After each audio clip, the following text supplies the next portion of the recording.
પાંડેસરા તથા ભેસ્તાન વિસ્તારમાં ડોક્ટરના પ્રિસ્ક્રિપ્શન વગર નશાકારક સિરપનું વેચાણ કરતા મેડિકલ સ્ટોર ઉપર ફૂડ એન્ડ ડ્રગ્સ વિભાગને સાથે રાખી કાર્યવાહી કરતી સુરત શહેર એસઓજી પોલીસ ઇન્સ્પેક્ટર શ્રી નાઓએ સુરત શહેર વિસ્તારમાં આવી નશા માટે ઉપયોગમાં લેવાતી ટેબ્લેટ સિરપો વેચાણ કરતા હોય તેવા મેડિકલ સ્ટોર્સ ઉપર વોચ રાખવા માટે એસઓજીની અલગ ટીમો બનાવવામાં આવેલ. તે દરમિયાન એસઓજીના પીએસઆઈ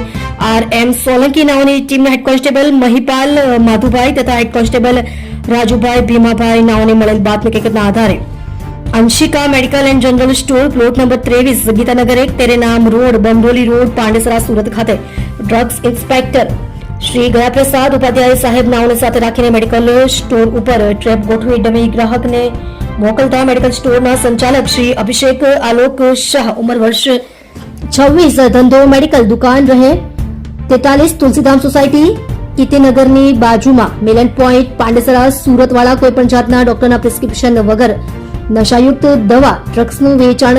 પોતાના મેડિકલ સ્ટોર ઉપર કરેલ, જેથી ઉપરોક્ત ટીમ દ્વારા તેના મેડિકલ સ્ટોર ઉપર ટ્રેપ ગોઠવી રેડ કરી નશો કરવા માટે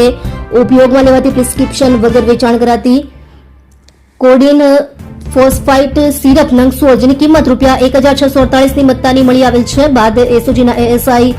જલુભાઈ મગનભાઈ તથા હેડ કોન્સ્ટેબલ રામજીભાઈ મોહનભાઈ નાઓને મળેલ બાતમી હકીકતના આધારે ભેસ્તાન પોલીસ સ્ટેશન હદ વિસ્તારમાં આવેલ ક્રિષ્ના મેડિકલ સ્ટોર ઉપર ટ્રેપ ગોઠવી ડમી ગ્રાહકને મોકલતા મેડિકલ સ્ટોરના સંચાલક શ્રી મુકેશ ધર્માનંદ શાહવાળા કોઈપણ જાતના ડોક્ટરના પ્રિસ્ક્રિપ્શન વગર નશાયુક્ત દવાનું વેચાણ પોતાના મેડિકલ સ્ટોર ઉપરથી કરેલ, જેથી તે મેડિકલ સ્ટોર પર રેડ કરી નશો કરવા માટે ઉપયોગમાં લેવાતી પ્રિસ્ક્રિપ્શન વગર વેચાણ કરાતી કોડિન ફોસ્ફાઇટ સિરપ નંગ 2 જેની કિંમત ₹206 ની મત્તાની મળી આવેલ છે. ઉપરોક્ત મેડિકલ સ્ટોરમાંથી મળી આવેલ અને પ્રિસ્ક્રિપ્શન વગર વેચાણ કરાતી સિરપ તથા ટેબ્લેટના જથ્થા બાબતે ફૂડ એન્ડ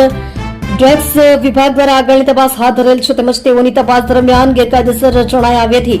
મેડિકલ સ્ટોરના લાયસન્સ ધારક તથા સંચાલક વિરુદ્ધ કાયદેસરની કાર્યવાહી હાથ ધરવામાં આવનાર છે.